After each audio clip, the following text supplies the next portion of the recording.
This is the Canon EOS 650, which was the first model that Canon introduced in 1987. It was a great camera. To understand why the Canon EOS film camera range is so good, you need to understand the camera that came before it. And that camera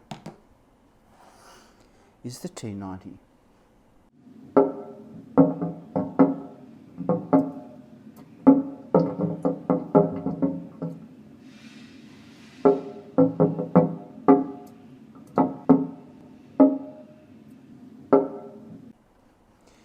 Canon's T90 was introduced in 1986, and it was the last manual focus FD mount camera that Canon released. There was a camera branded the T60 released in the 1990s, but that was made by Cosina. The T90 was the last manual focus camera that Canon made for their FD mount. It was the best camera that Canon could make at the time. Canon got a lot right with it, but there was a couple of things that they got wrong. The biggest failings of the camera were due to the necessity for FD mount cameras to be backwards compatible with the FL series. The biggest faults of the T90 are it doesn't have a coupled metered manual mode, and it doesn't have a depth of field preview. Fans of the Canon FD system will say, oh yes it does, but oh no it doesn't. It doesn't have a depth of field preview. It has this button here, which is the stop down button. It's intended to offer a compatibility with older FL series lenses. On the Canon T90, in order to do a depth of field, you must first set the camera onto TV mode. You must then move the aperture from auto mode, and it's usually used in auto mode. So you must move it onto the aperture that you want, and then when you press the, can you see that? When you press the stop down button, you can see that it's closed the lens down to the taking aperture. That's all well and good, but if you now want to take the photograph, you now have to set it back to auto mode and then take the picture. No T series or A series camera has a decent metered manual mode. The closest you get on these cameras is you set it up to TV, you move the aperture to where you want, and if you look in the viewfinder, can we see through the viewfinder here? Down the bottom there, basically what you've got to do is you've got to take that meter reading, which is the aperture reading. Now it's saying 3.5, so it's saying that I need to be using a sixth of a second at f3.5. The camera's set to a sixth of a second, but I have to manually adjust f3.5 on the aperture ring here, right? It doesn't do that for me automatically, and it doesn't show me in the viewfinder what the aperture setting is. Let's take a look at the EOS cameras. When Canon introduced the EF mount, they didn't have to do any sort of backwards compatibility knees bent mucking around. They just simply made the best system that they could. And because of that, EOS film cameras have most of them anyway, have a depth of field preview button here, which means you just dial in the aperture that you want and you press the button. Can you see that? Yeah, can you see it closing down? That's how easy it is. That's how easy it is. Okay. In manual mode,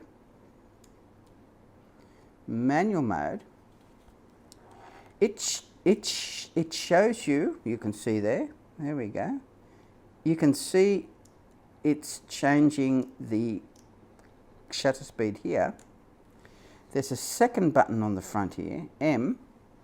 You press that and the wheel changes to the aperture, right? So you can change the aperture. So let's change this, what it was before, a sixth of a second we said. Let's change it to a quarter of a second, press the M button. Now, two things happen. It says CL, which means I have to close the aperture. 00 means it's right, and open means I have to open it. Okay, that's not ideal, and that manual mode exposure indication was improved, massively improved on later models. But at least we've got a manual mode that's connected to the aperture and shutter and the light meter at the same time, which is a vast improvement over the T90 and a vast improvement over every other Canon camera that's come before it, the A series and the T series. The F model cameras were manual first cameras, so I'm not including those.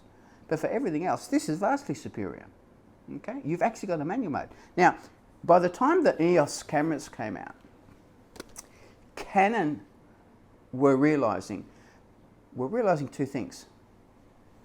If they're going to make autofocus, and they are making autofocus, then the camera's got to be autofocused first, not second. And the other thing was that the T90 was extremely successful for them, as was the T70, many other cameras. And everybody was using automatic exposure modes. So this camera doesn't, the 650 doesn't have a super duper manual mode, but at least it's coupled.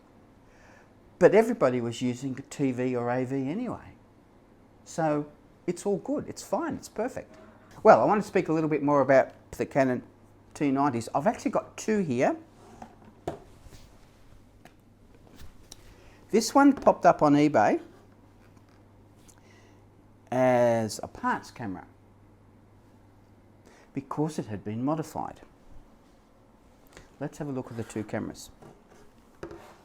Here's the standard T90 and here's the modified T90. You'll notice it has a socket sort of unceremoniously plonked onto the top of the pentaprism. That's a PC socket for flash, for studio flash. The T90 didn't come with any way of connecting the camera to a studio flash. This camera, being the top of the line Canon camera, if you were a photographer with Canon FD lenses and you worked in a studio, you needed a PC flash. So this was a modification that the factory could make. So you could send your camera back to the factory and they would add this PC socket to PC flash sync socket to it for you. While it was there, the other factory option that the T90 has is it can be modified so that it always leaves the film leader out of the cartridge after you rewind. That can be performed these days if you want. You have to take the top cover off, and under the cover here there are two little metal pads. You solder a bridge between them to join them together, and the camera now leaves the film leader out. I've modified both of these cameras for that. Later, the Canon EOS 630, this camera, the Canon EOS 630, which was sold as the 600 in Europe and Australia, it was the first camera with custom functions built into it. So using the knobs on the back, you could turn on and off the option to leave the film leader out at will without having to send it to a service center. So that's one of the reasons that I like the Canon EOS 650. The 650 also allows back button focus. You can move focus onto the button here at the back. This particular 630 is fitted with the amazing Canon technical back key. I'll be doing a separate video on that soon. Okay, so there's one thing that a lot of people hate about the T90, and I will demonstrate it to you. That is this.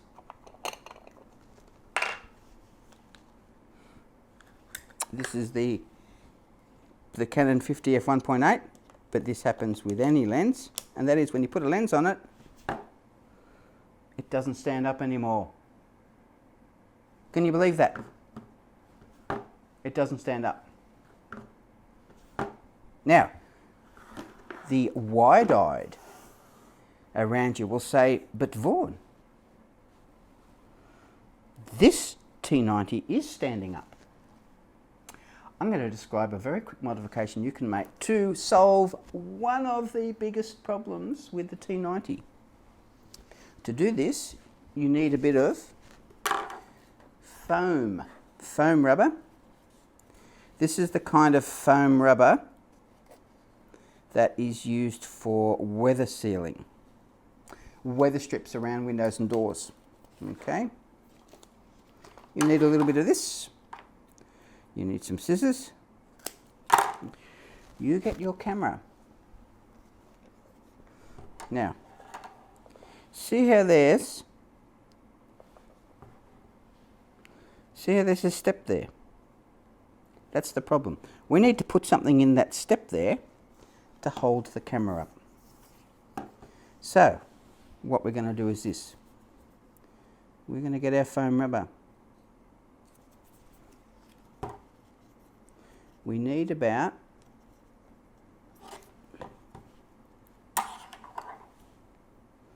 that much there, and we need about that much there. Oh, you can't quite see what I'm doing, sorry. Put that there like that. And